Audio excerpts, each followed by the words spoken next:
Hello, it's Maryon Stewart. I wanted to come today to talk about the new research published on hormone replacement therapy because this is such a confusing area, and because most of the research that gets published contradicts research that's gone before it, we're not really expected to understand what it all means. So the study today, published in the Journal of the American Medical Association, says that women are not more likely to die from cancer or heart disease if they take hormone replacement therapy. However, what they also said in the study, which has kind of gone below the radar, is that HRT does still cause an increase in breast cancer, in clots and in stroke risk.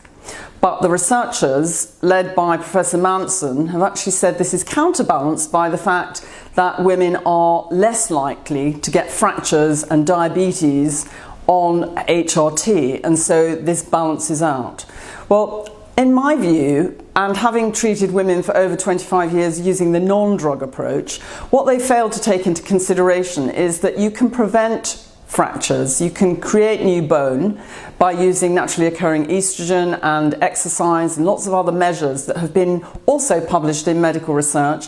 You can prevent diabetes and also obesity, all the things that they're talking about that are the pitfalls. And so I don't really think, if you look at the statistics, if you didn't take HRT, then the statistics show that 22 women out of 1,000 are likely to get breast cancer, and that goes up by an extra 5 women if you take HRT.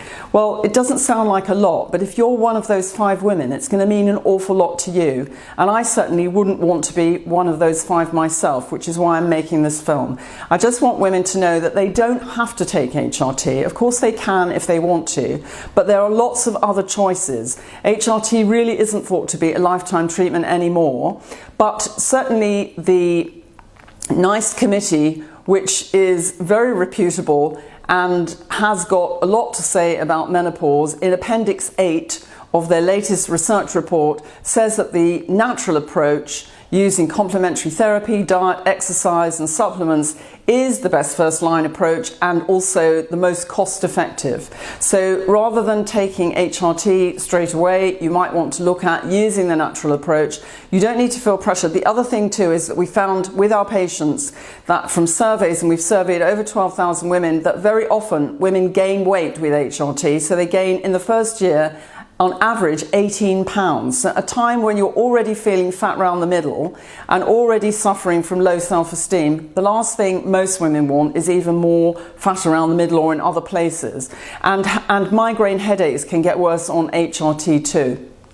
So there are swings and roundabouts. HRT, some women swear by it. They absolutely love taking it. Other women wouldn't touch it or can't touch it for medical reasons. There needs to be an alternative. We're an aging population. 100 years or so ago, we weren't living much past 50. Nowadays, this is just halfway for many of us. So we need to think carefully about what's going to work to overcome our menopause symptoms, and how also we need to look at we can prevent osteoporosis, the bone thinning disease, we can prevent dementia, and heart disease and diabetes as well, and there's lots of good research to show that we can do that naturally.